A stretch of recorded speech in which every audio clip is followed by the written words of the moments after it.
Hey guys, this is LeetCode 257 binary tree paths. Given a binary tree, return all root to leaf paths. A leaf is a node with no children. So we have an example here, a binary tree, and the output is a list of string, which each node is a string followed by an arrow. Okay. Okay, so it seems to be a DFS exercise where we need to traverse through all the nodes of this tree, and we have to store each node in a list, and when we find a leaf node, we have to put this in a result variable. We have already done some tree exercise here on the channel. I will put the link for the playlist in the description so you can find the other exercises. But yes, this is pretty simple exercise, and if you don't know how to traverse a binary tree, I recommend you to do some search on the internet, because there are a lot of ways to do this, and here we will use an approach called depth first search. And yes, that's it. Let's try to write some code to see how this works. Okay, so let's start by checking if the input is valid. So if root is null, we can return an empty list, which I can declare if var this checking. So var result equals to new list of string, and if the root is null, I can return the result. Yes. So yeah, I think we can go to our recursive function here. It's a private function, will be void and DFS of tree node.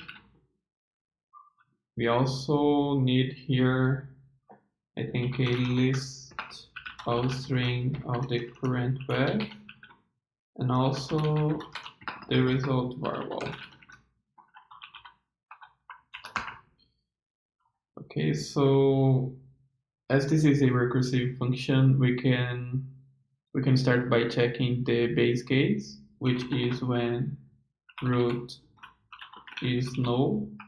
I just forgot to put the root node on the parameters.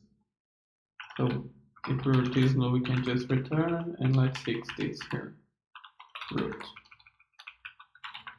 Okay, so if root is not null, we can add the current node to the current path. So the current node is root.default, but we have to convert it to a string. And after that, we can check if the current node is a leaf node. And to do that, we can just check if both left side and right side are null. So if root.left is null, and also if root.right is null, we can add the current path into the result variable. So we can do this by adding the string dot join, because we have to put all the arrows in front of all the node values. We can do this by adding arrow here and the current path here. So that's it for the result variable, and now we can code our recursive cases.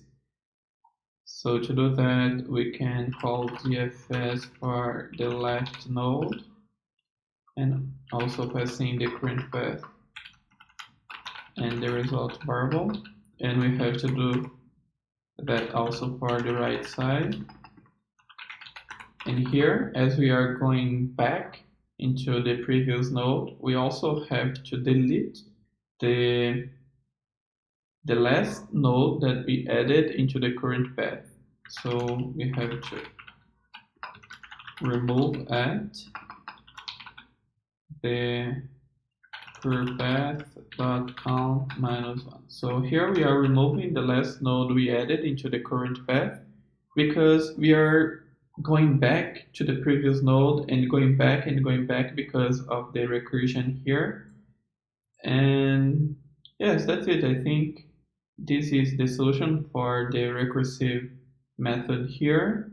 And now we just have to call it here in the binary tree path method. So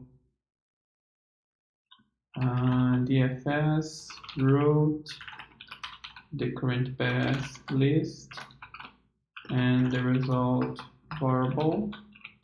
And here we have to return the result variable. So I think if we do not have any typo, this is the solution. So let's try to run the code.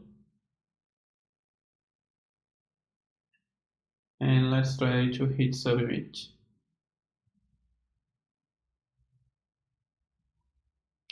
Yes, that's it. So time complexity here is, yes, I'm not 100% sure, but I would give a shot to big O of n, where n is the number of nodes into this tree.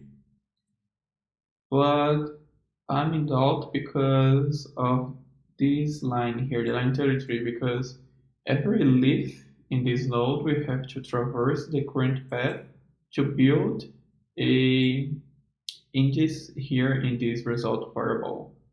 So yes, that's why I'm not sure is big O of n. If you know, please put in the comments.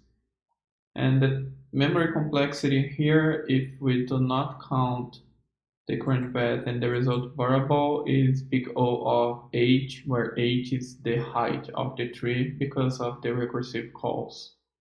So that's it, guys. Thanks for watching.